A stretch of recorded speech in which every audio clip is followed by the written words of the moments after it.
What's up, everybody? Welcome to the Awake and Sober Podcast, a podcast about life in recovery through Christ. I like putting emphasis on that. This is a good emphasis. It was good. It was good. My number one sponsor. Tactile Turn. I was thinking Jesus Christ. Oh, that's, yeah. Close second. Jesus is good. Yes. Yes. Tactile Turn, tactileturn.com for all of your pen needs. They're amazing. They are amazing. They are amazing. Mm-hmm. Amy took mine, and like the other day, I was like, "Where's this pen at?" And she's like, "What pen?" Which you never had a pen. It's too heavy for me. Oh, okay. Then give it back. That's what my wife said about mine, so I got her, ordered her a slim. Oh, yeah. There you go. Yeah, that's She like a slim. Yeah. Today we're going to be finishing up a little bit of step one. Yes, we are. Admitting we're powerless over our addictions, that our life's unmanageable, but specifically, what is life asking of me? Which for the three of us right now, woo, yeah. So, Buckle up, Buttercup. You know what I'm saying? how's your week been there, Germ? I text my sponsor this morning, and I said, a frozen pipe. Our furnace went out, and it's minus 10 degrees here in the Lou, right? Mm-hmm. My garage door busted on me. The chain almost took my head off. That was exciting. And then I had to look back and laugh at it because I have pipes that can freeze.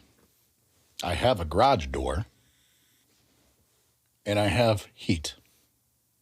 So, all in all, life's not that bad. I don't know. I'm looking at what was that movie, Money Pit with Tom Hanks? No, you're the third person that has said something about that today, and I just don't need. I mean, we believe in Jesus here, but I'm knocking on wood still. Okay. Yeah. I've been making sure I don't say that. Wait. Tom Hanks. I know. And fortunately, it has not cost us a lot of money yet. Yeah. So everything's been okay. You know. Right. This is your problem. You need to fix it. Cool. Yeah. And I'm not worried about the garage door. So, not right now, at least. Yeah. So, Derek, how are you? Yeah. Yeah, man. It's been a little tough, brother. I'm not gonna lie. Just right now, I'm a little upset and aggravated with work, without a doubt. But I'm gonna do my best to make the best of it. What I'm upset about right now is there's still a problem and no solution has been made yet, and not even the process of discussion of finding a solution has been done that I know of as of yet, and that's what's upsetting the most. But tomorrow will be another day, and hopefully by then we'll have one. Problems and solutions. Yes. We're going to wrap around back to that. We're going to circle back. Yeah. We'll touch on that. Yeah. Yeah. Michael? Hi. Can I pass? No. Wait, we just shared ours. Yeah, I know. I couldn't do that to you guys.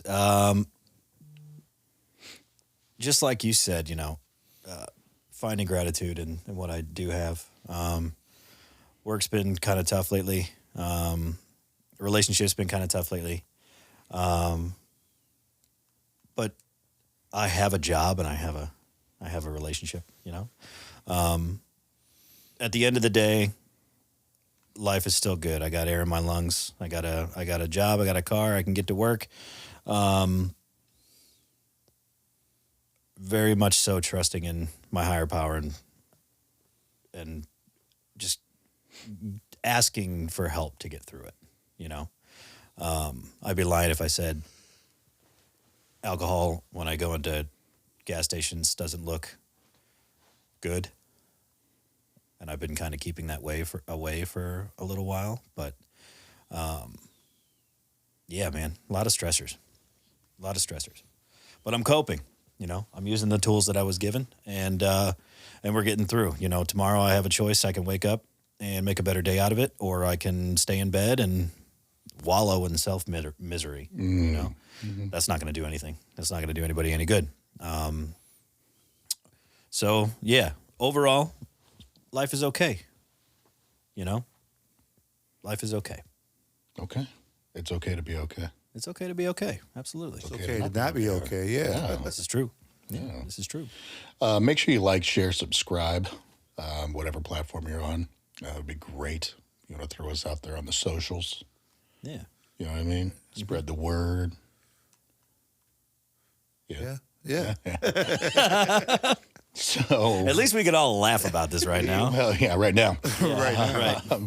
To what degree do you have control over your life? Let's do it on a scale of 0 being cold, right? Obviously, Right. and 100 being hot. Okay. What degree are you right now with control over your life? Is it like 0? Is 0 like 0 is no like control? where like our weather is right now. Yeah, and it's like no control. No and then control. 100 is like total control. Yeah. That's okay. Okay. I can't even say I'm 50-50 right now.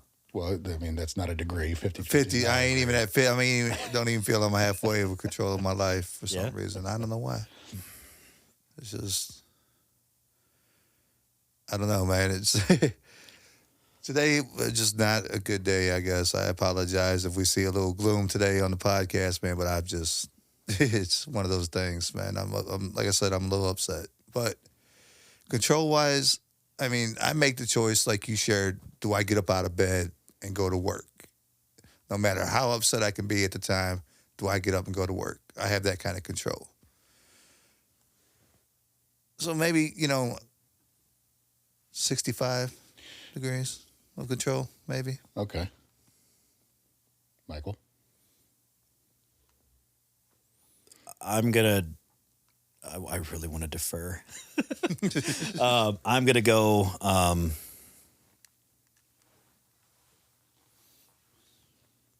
I'm gonna go 64. Okay. I'm gonna do the prices right. Okay. I won't overbid. He's going to underbid me. I'm gonna underbid him. Okay. Yeah. So when I think of that question, to what degree do I have control over my life? Do you have control on doing the next right thing? I do. Do you have control on your happiness? Yeah. Over your happiness? Yeah. Mm-hmm. Do you have control over drinking or using right now? Yes. I'm not drunk. Right. I'm drunk on love. Oh. A little berry hands. I was waiting for it. You know, when we were setting up, I was actually trying to do your voice. I was like, Jeremy talks like this. So you and you do get out of bed, you get dressed, you brush your teeth, you pay your bills, you go to work. Yeah. You have a relationship. You do everything you're supposed to do. So knowing that, do you feel like you have more control over your life?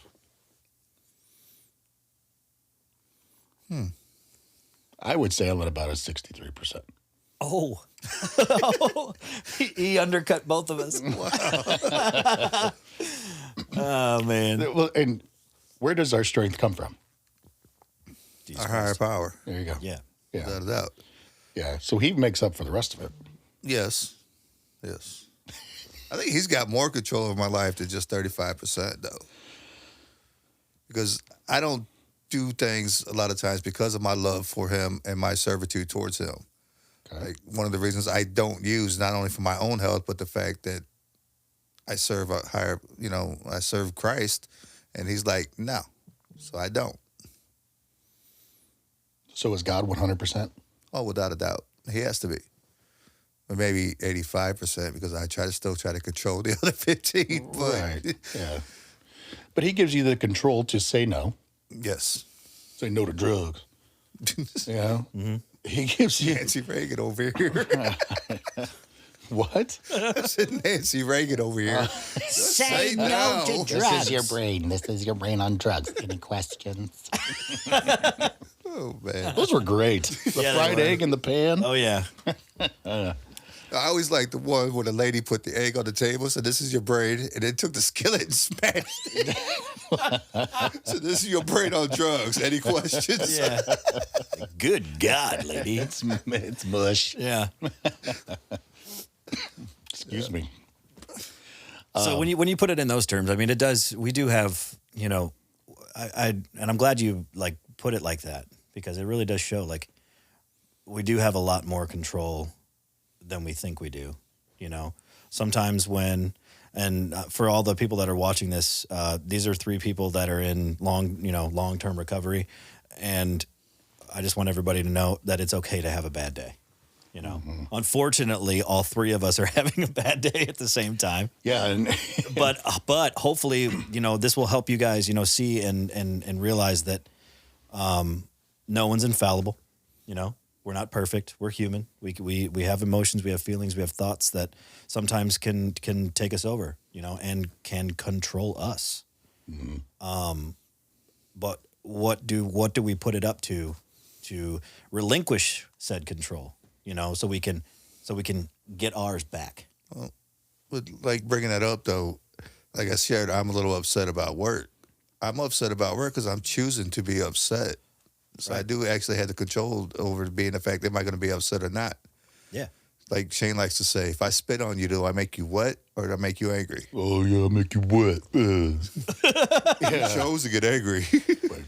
I'm just going to try to do my best, Shane.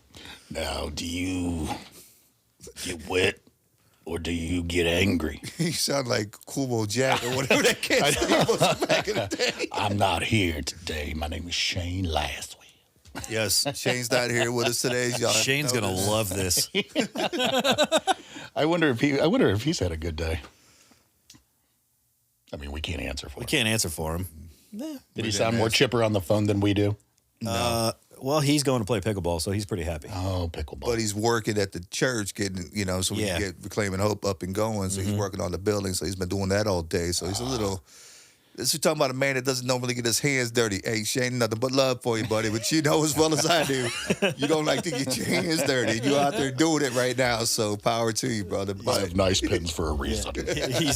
He's painting. You see him put his hands up? Yeah, I don't like to get my hands dirty. Like, yeah, I know.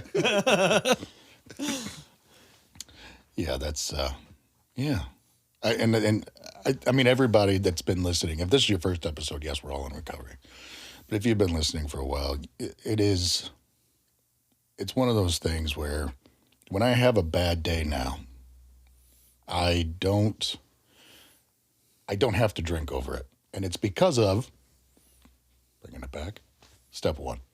I know that I'm an alcoholic, or an addict. Yeah. you're an addict. And what would literally walking into the gas station and buying alcohol do for you right now? There's not one good thing that would happen. Like literally. No. It's, I'm going to, it's going to make everything worse. Because I'm going to drink and then I'm going to get anxious and I'm going to get really, really depressed. Like right now, I'm more like I'm irritated and I feel like I've failed. Okay. But if I drank, I would be at home crying myself to sleep. Calling yourself a failure in your head. Yeah, calling myself a failure and believing it. Like I know I'm not a failure. We have bad days, right? Negative self-talk. Yeah. Yeah. Those automatic negative thoughts, right? Those ants. Yeah. Those are in my brain, but I'm not like dwelling on them. You know what I mean? As I would if I would be drinking. I'd be dwelling and I would continue to drink until those things went away, until I woke up and oh my goodness, they are still there. It wouldn't do any good. And that is. You'd even get to the point of isolating yourself, wouldn't you? Oh, dude, immediately. Yeah. Like I'd say, and I live with my parents, I'd be like, Mom, Dad, I'm home. And they wouldn't see me for another 4 or 5 days. Yeah. I'd have DoorDash bringing me out. No, you'd have us busting through your door. That's what you would have. This is true. See, support system right here, guys. Yeah. Support system. That is the facts. And we vice ain't versa. We ain't no little guys either. We coming in. We're coming in. Yeah. Throw me over the shoulder. Yeah, Big Bear's coming in. I can imagine. I don't want to see it, but I'll be like the Kool-Aid man. Oh yeah. oh yeah. You know what I mean? Bust through the door. Heard somebody's drinking. You going with me? Oh yeah. Oh yeah. Now y'all Get in the sounded like truck. Roddy, the Macho Man Sam. Roddy Over there with that, oh yeah. Oh yeah. You're not gonna be drinking anymore. Are you a Okay. big guy? No. I love we have this vessel to get all of our things out. Yes, This is great. about it. Yeah. So we started off on control. Okay, what degree do I have control over my life? So with the amount of control that we do have, we can ask ourselves, what is life asking of me? To improve the lives we come in contact with. Oh gosh. Yes. Yeah. Yes. Yeah. Yes. Right. Yeah. I think it goes. I feel like it's a core question. To your core, what is life asking of me? And sometimes I don't know that answer. A lot of times I don't know that answer. I just get caught up in the day-to-day life. The day-to-day struggles. But what I did when I got recovered, or when I fell into recovery, and I wanted recovery, was I wanted to give back. I wanted to give away freely what was so freely given to me. And I feel like I forget that sometimes. Like, my job is to help people. And I that is my passion. That is my core belief of myself, is that I can help people. And when days like this happen, and I feel like I failed people, it takes stuff like this that we can talk about it, and we can sit around and be like, you might feel that way, but you're not that way. Like, I know that I am here. God put me here to be able to share my story and help. And I need to remember that, because I do forget that. And it's really, really, you forget it, man. Like, sometimes helping people is easy, and sometimes it is incredibly hard. It's exhausting. It is so exhausting, and we can all attest to that. Like, helping people is hard. Yeah. I mean, it was really hard because you got to think. I'm not going to sit there and say that life's asking me to go out and help everybody, which I do though. Right. Yeah. But at the same time, when I do it, I put everything into it.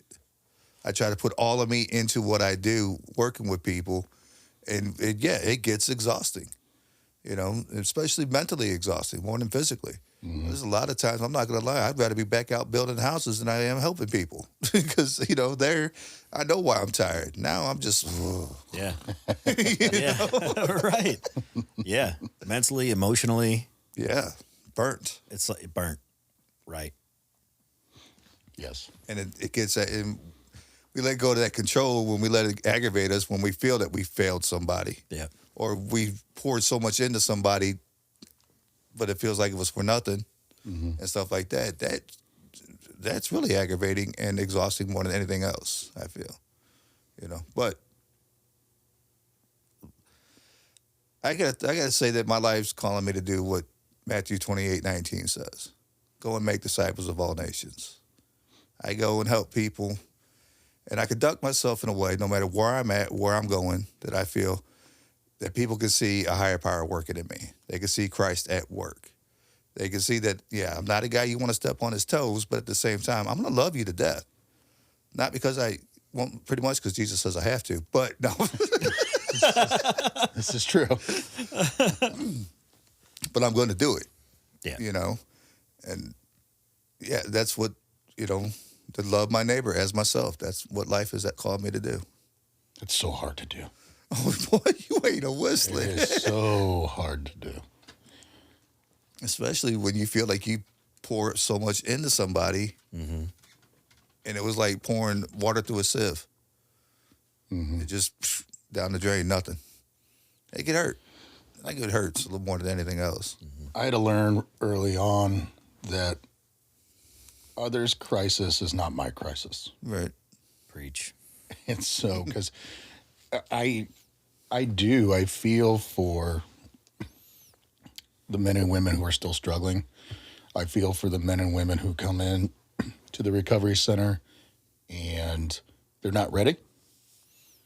Everybody around them, their loved ones, if they still have them, if they still have a family and friends, they're at the point where they don't know what else to do.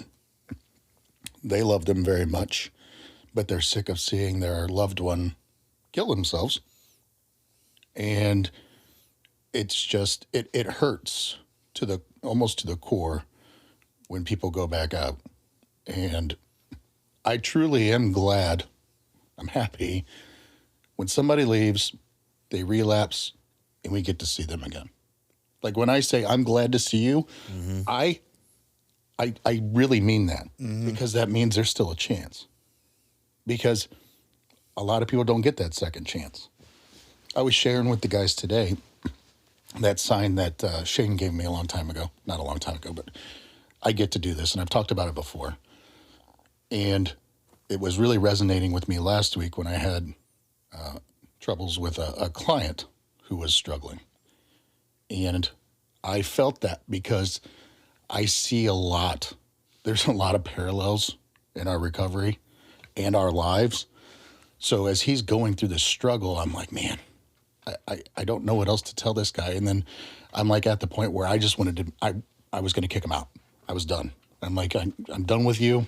Go figure it out on your own. And then I looked up and I saw that sign and I said, I get to do this. I'm like, son of a gun. Why did I lie? You know? But then I shared that today. I said, I brought it out and I said, guys, look, you get to do this. You have a chance of getting this recovery thing right. And so if you're sitting here, that means whatever tried to kill you is not done, didn't win. And that means that you are the fortunate one who has an opportunity to go out there and share that with somebody else, who in turn is probably going to share that with somebody else. And that's how it works. But Yeah, the pyramid scheme, right? it is a pyramid scheme, but it doesn't cost anything. Yeah, you know? links in a chain is how I look at it. You know, I'm the same way. When people come back in, I'm like, and they're like, oh, I'm like, how you doing? You know, they're like, well, I've been better. I was like, yeah, you've also been worse. Yeah, you look like bleep. Yeah, yeah, right. But you know what? You're here. Yeah. You can't do anything. You're here. Yeah. Let's move forward. Yeah. You know, and it's like, dude, Mike, take your own advice. What has happened is done. I can't change anything about it. The only thing is I can learn from it and try to move forward and take that next right step. So, you said we were going to get back to something. What were we going to get back to? I don't remember now. Oh, damn. I need to use my tactile turn pen. Yes. Keep a little Take notepad notes. here. Notes. Yeah. You used to do that all the time. I know. You used to always have your pen and pad there with us taking notes. I know. And that's, I don't know. I guess I got a little too comfy. I was It talking happens. about a situation at work and being aggravated, and you were like, we're going to come back around to that. Something. I don't remember. But as we're talking about control, is when we're talking about these clients coming back, how much control you think that they have actually over the alcohol that they feel inside themselves? I think this is a moment that we might want to share with them that they have more control over that than they really give themselves credit for.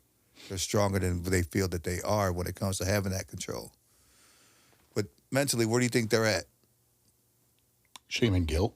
Yeah, well, I get that. I'm talking about the control factor, dog. They don't have control. Yeah, I would say. I mean, how much control did you have before you got sober? How much control did you have before you got sober, James? Well, I chose to go get high. Right.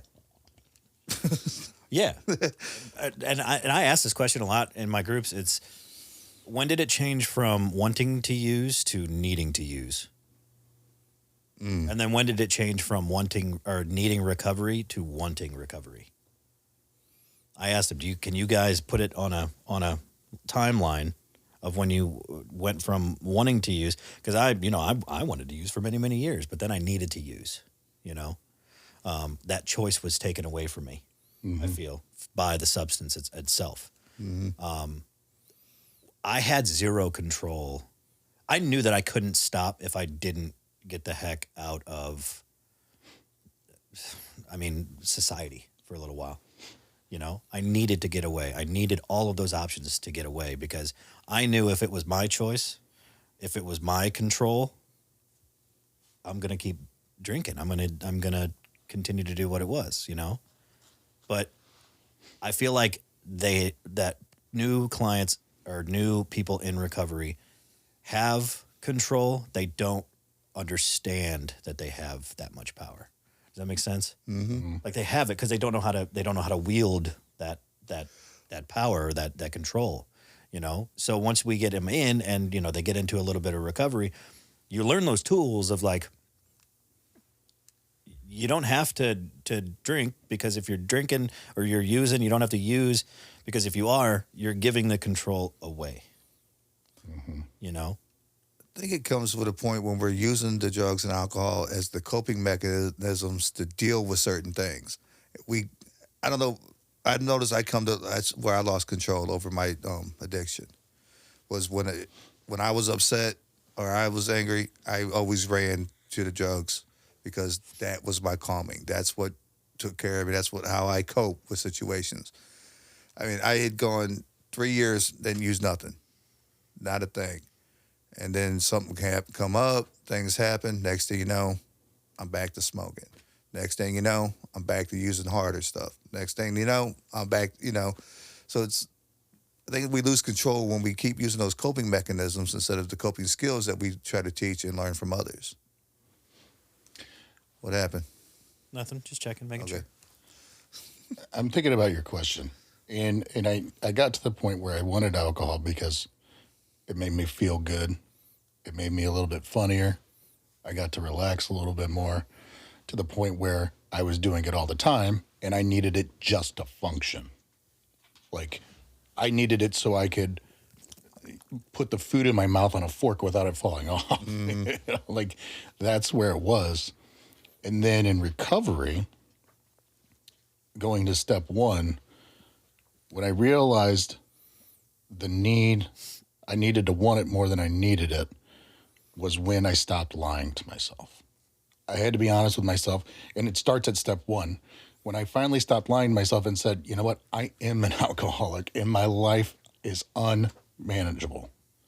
Like, I can't do this anymore. Because, again, it was leading me to an early grave. And it's like, if I go now, okay, I'm good with that. Yeah. Before, I didn't care if I went or if I lived or if I died. But, like, I asked myself the question because several weeks ago we went to, I had a funeral of a friend and who was in the program with me when I went through. And I look around the room and I'm like, who's going to be at my funeral? Like, what are people going to say about me at my funeral? Well, he was a real prick.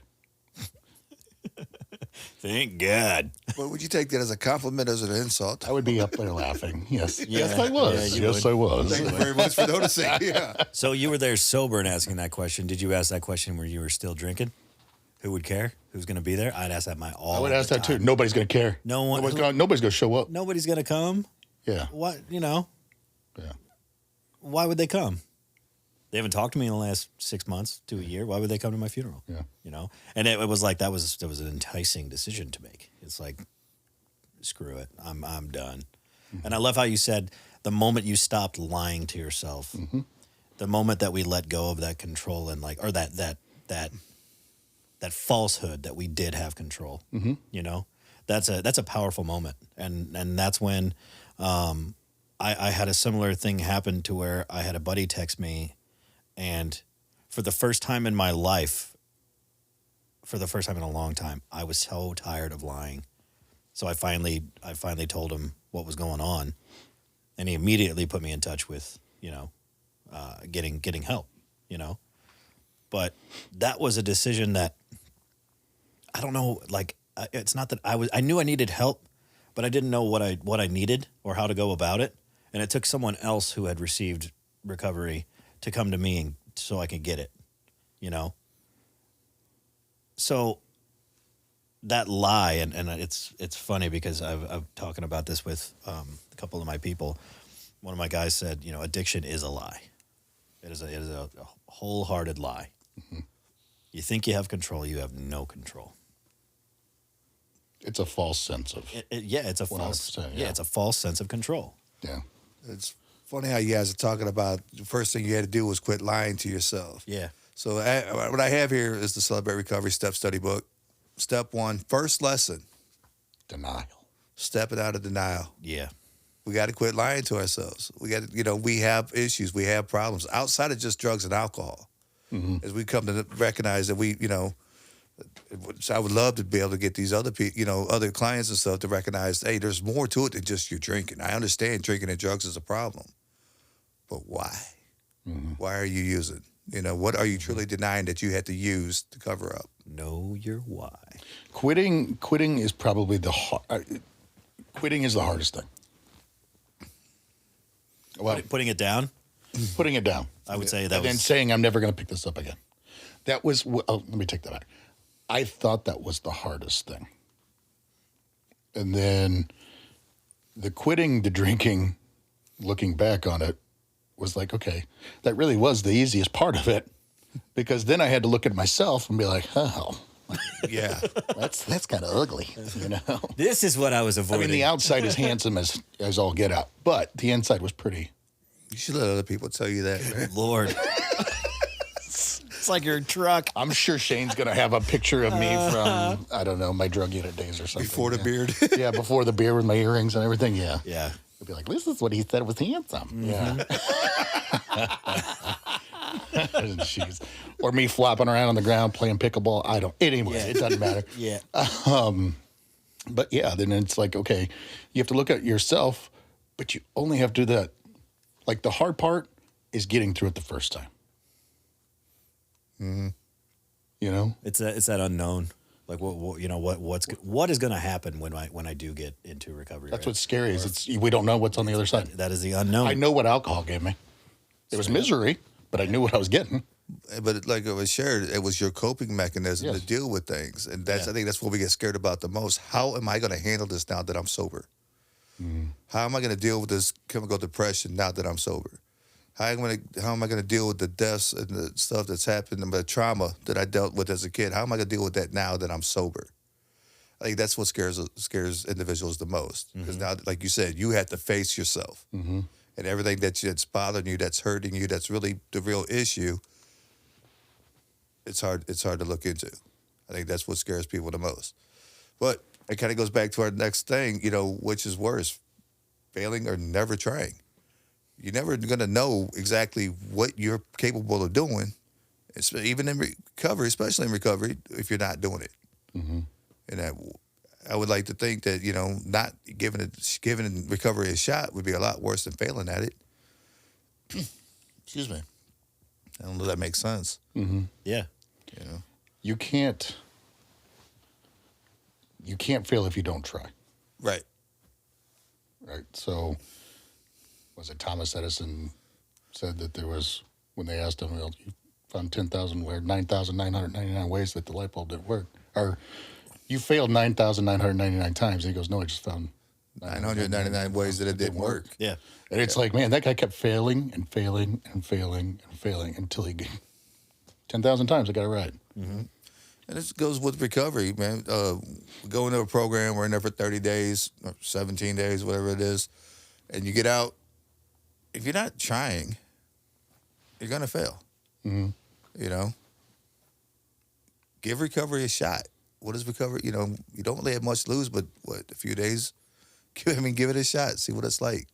You relapse, you fall. Yeah, get it. We'll pick you back up, but keep trying. Like you said, 99 times or 999 times that he failed, it wasn't a failure. It just didn't work. So you got to find out what works for you. Keep on pushing and trying until you find out what works for you. And I'm telling you right now, the spirituality aspect of this whole thing is probably the key.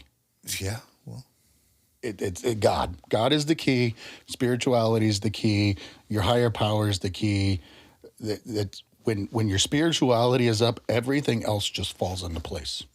It does.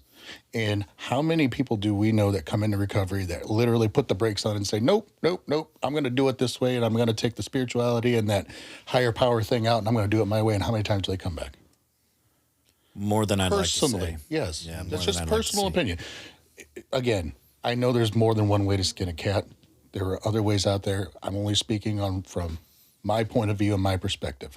But I don't know anybody who has done this without the God angle. yes, without a doubt.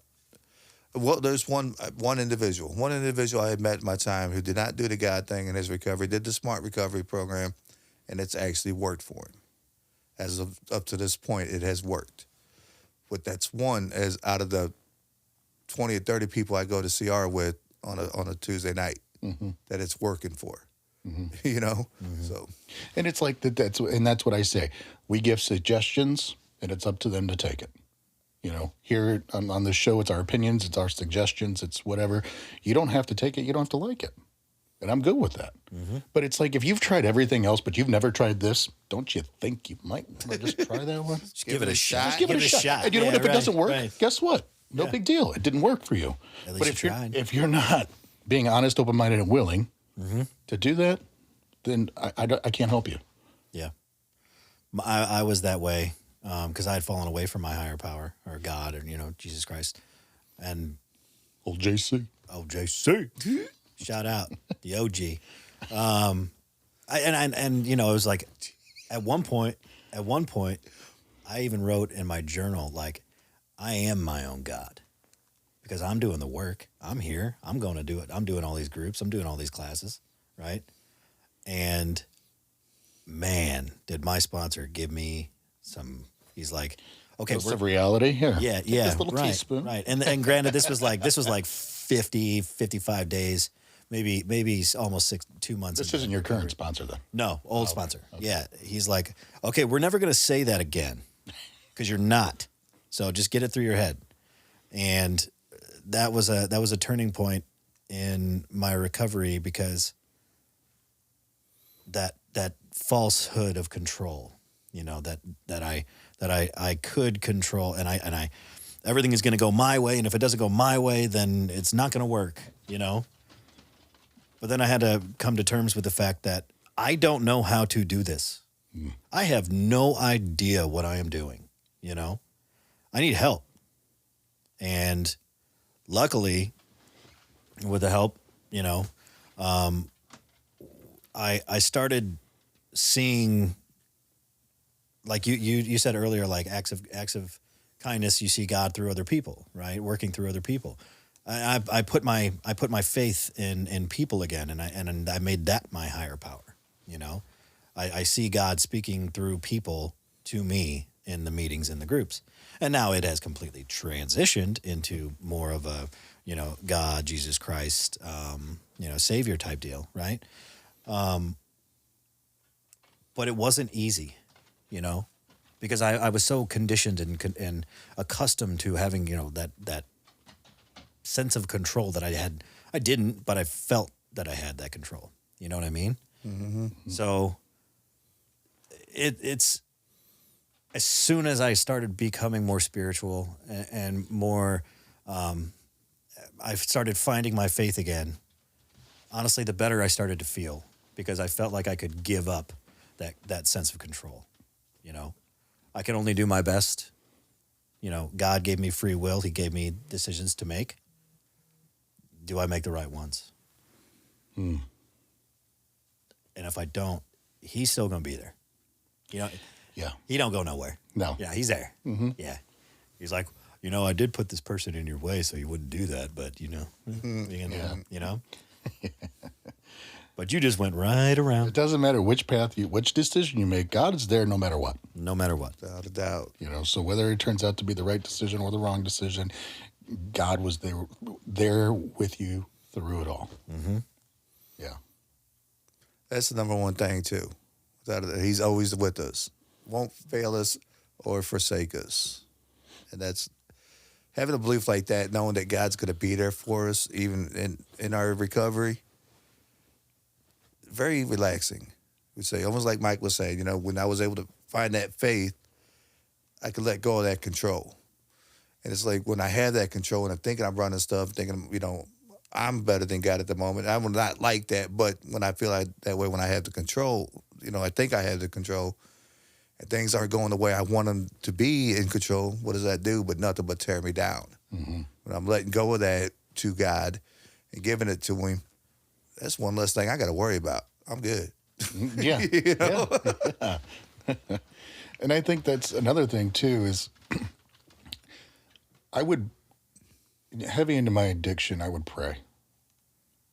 But, I say, maybe you guys agree with this or don't, but there's not a wrong way to pray. And I still believe that. But I think the way I was going about seeing what he was putting in front of my path was wrong. So it took me hitting that rock bottom point to help me realize that he's had me this entire time. Through all that bad stuff that I did, and I was a terrible, terrible human being. And no matter what, God never left me. And it's like, they say that addiction is the only prison where the locks are on the inside. And I'll go one step further. I think that it's the only prison where the door was open the entire time. Mm-hmm. And I sat in the corner and I just never turned around to see that the door was open. And so finally, by coming into admitting that I couldn't do this on my own, that God was in control, that I never had to be alone again, because God was there with me the entire time. And he said, hey, you might want to turn around and look, the door's open. And I said, no. You know? Mm-hmm. So finally, when I did that, it was like, okay, get up and walk. I like that. I'd always have to say, though, mine was that I actually knew the door was open. I was just too scared to walk out of it. Yeah. Just to be honest. Yeah. Mm-hmm. There was going to be things I had to deal with and I wasn't ready to do it. Because you knew what the cell was like. Yeah. It's my little 6x9 spot. I'm good. You know? I got the metal toilet over there. I'm straight. Right. You know? But yeah, as soon as I walk out that door, whew, man, what I got to face. Mm-hmm. You know? And I'd like to share one thing, man, is in this time with my recovery, I did something different than I had before. Not just having the God, because I did the recovery and worked recovery before, but I didn't do the whole God thing with it. I hate to say it like that, but you get what I'm saying. Yeah. And then there was the times that I did the God thing, but I wasn't working my recovery. But, I'm following God, so I'm good. It really took having God as my higher power and actually doing the work that I needed to do that has gotten me this far in recovery, the most sober I've ever been in before him and the best I've been in before him in all my life. You know, when I said it, we say this is, recovery through Christ, life and recovery through Christ. That's what we share. But I don't want people thinking that, I just give myself over to Christ and everything goes, you're good. No, it did. Yeah. It doesn't work that way. No. I tried. It didn't work. I went a whole year without going to church every Sunday, Wednesday, volunteered for everything to the point where I got burnt out trying to prove something, and then I fell back to using. Mm-hmm. But now that I'm actually working the steps, doing my recovery, having Christ as my higher power, I'm able to move forward and keep moving forward. I think it goes without saying that when I God was there the whole time. But when I actually acknowledged him and then put him at the center of my life, like in everything I did, whether it be working, whether it be my relationships, whether it be going for a walk, when I put him at the center of my life and acknowledged him, that's when things change. Mm-hmm. Changed for me. And so, we talk about it all the time. I knew God, but I never had a relationship with God. And so what recovery has brought me to is that relationship with him. And I want him in every single facet of my life. Mm-hmm. I love that because growing up Catholic, like, God, right? You learn God. Mm-hmm. It's in everything you do, but that's only at school. Mm-hmm. You know what I mean? Yeah. Away from it, I don't have a relationship with God. And the same way, it's like recovery has given me a relationship, not just, knowing the sayings and knowing all of this stuff. It's like I can that's just going through the motions. Mm-hmm. Checking boxes, as we like to say. Exactly. That's just checking boxes. But now it's like, no, I can actually have a conversation with God, and I could be mad at God, and I know he still loves me. Mm-hmm. Right. But it's not going through the motions. It's more of a, and you both have helped me so much in this. It's more of a, just an understanding and a comfort that comes with that. Mm-hmm. Like I don't have to do it a certain way, and I'm not just going to get communion every single Sunday. Which if you do that, that's great. I did it for many years, but I'm learning how to have a relationship more with something that, to me, is becoming more feasible, like more tangible every single day. And I wouldn't have that without, obviously, you guys and Shane and recovery. Like I wouldn't. There's no way I would be here right now if I didn't have recovery. You know, No, there's not. if I didn't first admit that I was an alcoholic and life was unmanageable, if I didn't take that first step, it's a leap of faith to fall in. It's a leap of faith to get back in touch with God. It's also a leap of faith to begin that first step and admit that you are powerless. We are powerless. That is a huge, huge step. To me, that's like the most important step. Right. I mean, you got to look, having to take that step or taking that step, you're setting aside pride and all these other little things that have a tendency of holding you back. And because pride seems one of the Pride, biggest ego, faults. control. Yeah. Yeah. When you take step one, you take that first step and work that first step, you're letting all that go. That takes a lot. I admit it, It's just like that first step of walking out that prison. Then I know the door is wide open and I don't have to sit in those 6x9 every day hoping somebody bring me some food, right? No. But then you walk out that door. You take that first step. Step one, I'd love to sit there and try to say all the steps are easy, but those of us who have worked them know that they're not all that easy. But you take that first step. Step one, you recognize that you don't have that control over, what the drugs and alcohol have done to you. Recognizing that doesn't make everything that much easier, but at the same time, though, it gives you that little kick in the butt to kind of get moving. If you're able to go through step one, the rest of the steps are easy to approach. There's a saying that says the best part about being in a group is you never have to do it alone. And I think that goes with saying with our relationship with God is first and foremost, we're with him. We're never alone. But then he wants us to surround ourselves with others.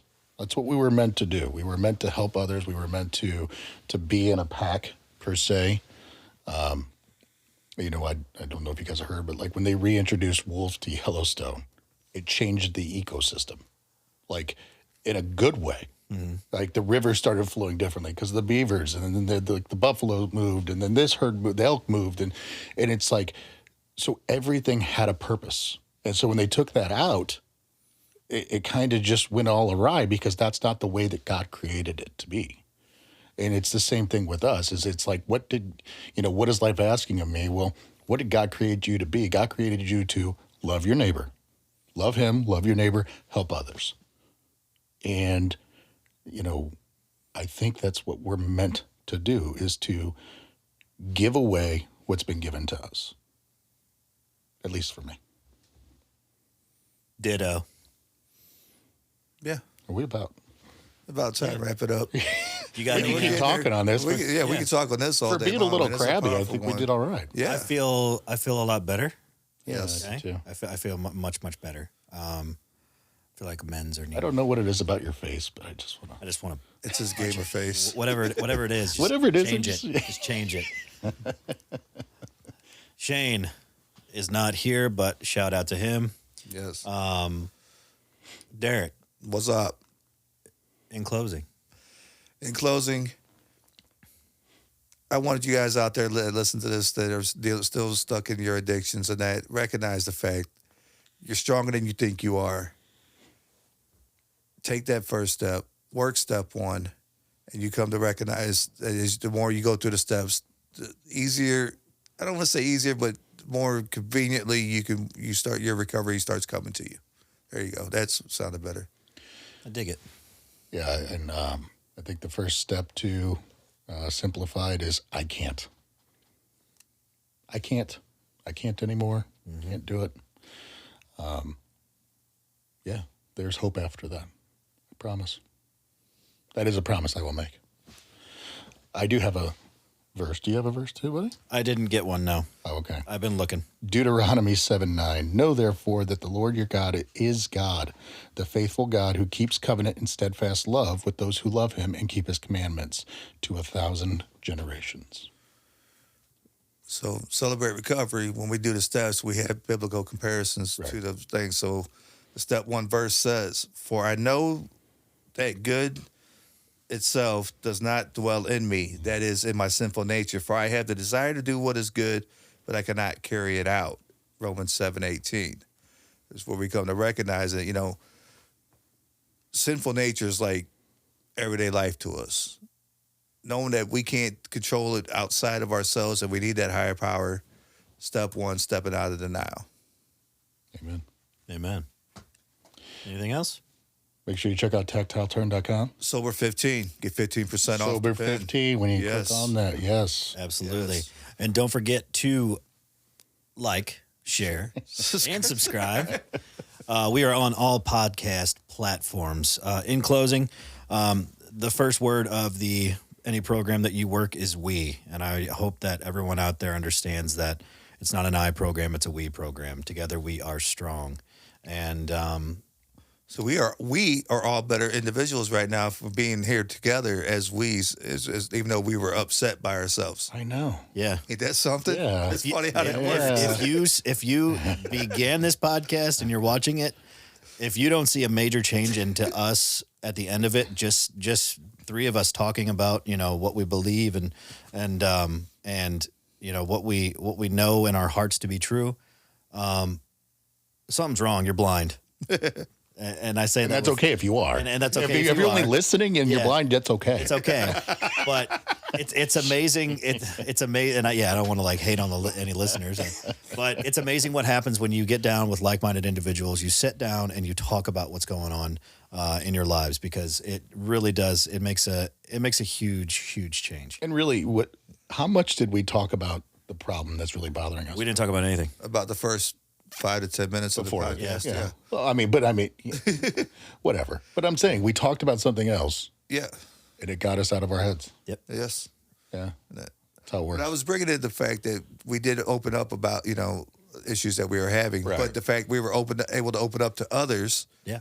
Yeah. it took a little bit off of us and we got in better moods because of it. Yeah. That's what, Vulnerability. there we go. Good Lord. Don't be afraid to be vulnerable. For the Awaken Sober podcast, you guys, we'll see you next week. Peace. Later. Later.